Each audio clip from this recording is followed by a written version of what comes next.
Assalamualaikum warahmatullahi wabarakatuh.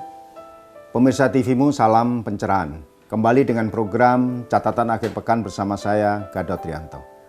Pelaksanaan pemilu tinggal menghitung hari. Suasana bukannya bertambah sejuk tapi terasa semakin gerah. Terutama kabar yang beraroma hoak semakin menyengat. Tidak hanya di arena lingkungan paslon capres dan wapres, serta partai politik, namun juga sempat menerpa Perserikatan Muhammadiyah. Ada sejumlah tokoh Muhammadiyah yang dikabarkan mendukung paslon tertentu. Namun setelah kabar itu beredar, ada tokoh yang membantah. Tapi ada pula yang membiarkan begitu saja. Padahal sikap Muhammadiyah seperti yang pernah disampaikan Ketua Umum Muhammadiyah Bapak Haidar Nasir, bahwa Muhammadiyah netral. Ini memang membuat iklim kurang sehat karena bisa memicu rasa saling curiga. Nah, apakah benar beberapa tokoh Muhammadiyah terjadi suasana yang kurang kondusif? Catatan Akhir Pekan akan membahasnya dengan Ketua PP Muhammadiyah, Profesor Dr. Danang Ahmad. Assalamualaikum, Prof. Waalaikumsalam. Nah, ini kan pemilu sebentar lagi, Prof. Tinggal menghitung hari nih, Prof. Nah, belum lama ini seperti biasanya ini menjelang makin panas ini kayak ini, Prof. Beredar kabar-kabar yang kurang enak nih. Nah, ini persoalan itu mengenai pada tokoh-tokoh Muhammadiyah. Nah, kabar itu sebenarnya gimana nih, Prof? Karena ada yang disebutkan hoang, tapi ada yang tidak membantah, gitu. Iya.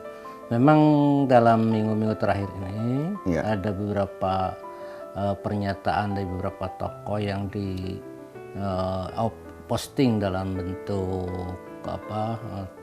template atau itu yang seolah-olah mendukung salah satu paslon dari Pak Pilpres yang akan diselenggarakan pada tanggal 17 April yang akan datang. Dalam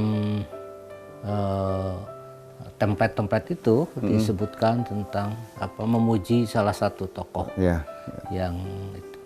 Ini merupakan satu hal yang mengejutkan bagi publik karena bagaimanapun Muhammadiyah secara organisasi itu harus netral.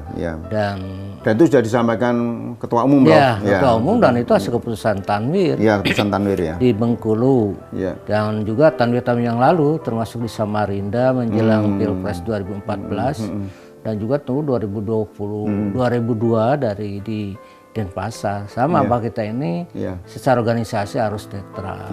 Kecuali waktu kasus mungkin karena kader Muhammadiyah terbaik waktu itu mencalonkan diri, kita ada sedikit pengecualian pada waktu itu. Tapi kalau hari-hari seperti ini, kita pada posisi yang seperti dulu-dulu saja, seperti pada pemilihan-pemilihan dulu, kita netral.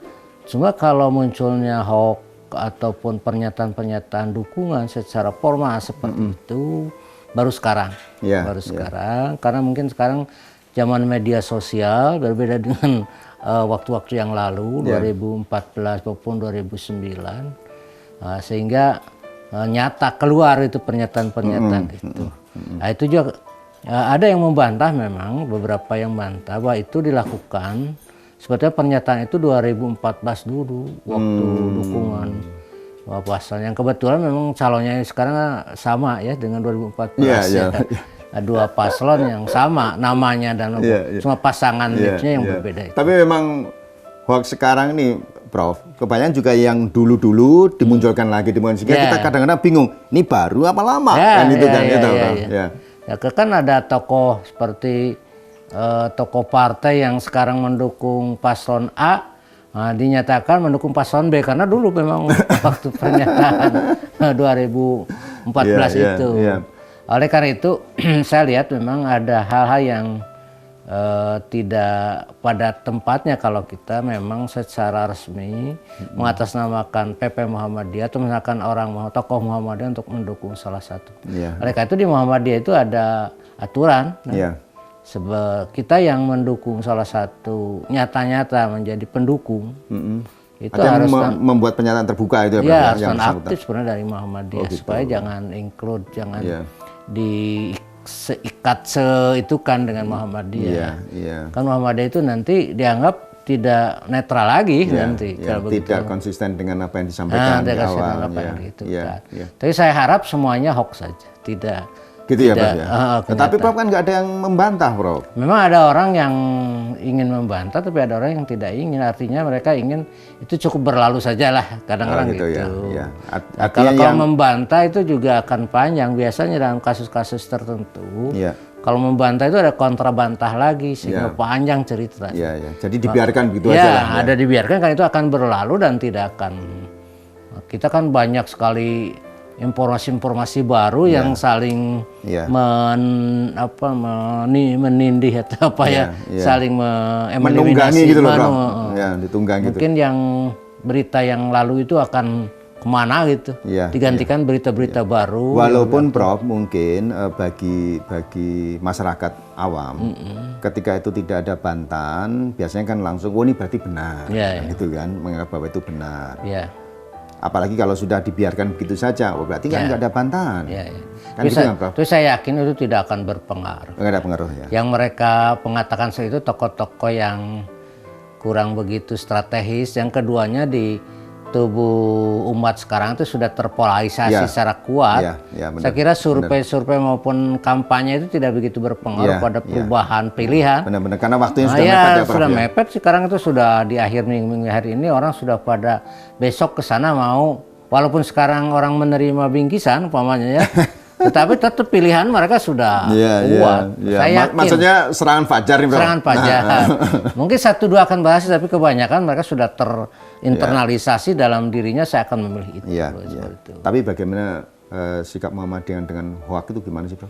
Ya, mungkin sikap Muhammadiyah prihatin lah. Artinya kubu-kubu ini kok memanfaatkan gitu ya. Saya yakin karena kita ini bersikap netral lalu ditarik-tarik. Memang kelemahan suatu organisasi sosial kayak kita, organisasi ormas seperti kita, lalu bersikap netral itu kelemahannya kita ditarik-tarik, diklaim oleh kubu A, diklaim pendukungnya perlu berikan lalu setiap tokoh itu juga dipaksa untuk memunculkan statement-statement yang mungkin mereka pun tidak senang untuk memberikan statement. Saya yakin seperti itu. Oleh karena itu PP Muhammadiyah kalau memang itu betul, bapak-bapak atau tokoh-tokoh yang melakukan statement, ya lah cukup mengejutkan dan memprihatinkan. Dan memang sebaiknya kita lebih baik kalau bukan jurkam lebih baik diam. Kecuali kalau memang jurkam resmi. Maka saya setiap kesempatan selalu bilang lah, kalau yang bukan jurkam mah diam aja. Benar. Kenapa kita harus harus secara jerih payah mengeluarkan pendapat, statement, mempengaruhi massa. Kita tidak diberi kuasa, tidak diberi wewenang untuk itu. Sekarang, Bro, ini artinya kan ada tokoh Muhammadiyah yang memang secara terbuka, ya kan, memberi dukungan. Nah, padahal Muhammadiyah kan tadi disebutkan sudah netral. Apakah ada sanksinya? Tapi nanti dulu, Bro, dijawab. Ikuti setelah jeda iklan berikut ini.